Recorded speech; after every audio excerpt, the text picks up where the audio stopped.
không biết. Hôm qua anh đâu có trồng mấy cái người nó chém hồ chém thì để nghỉ chắc thấy rồi đâu gì ai có được người ta bẻ cái đứa chém tao đủ má hưa má được đến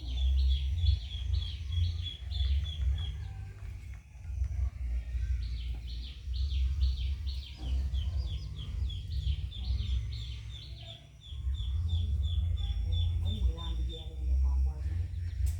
trời nó liền chuyện thì nó nói ra mắt thấy mà lồn bụng đâu hơn có thằng người ta ăn đó ăn đọt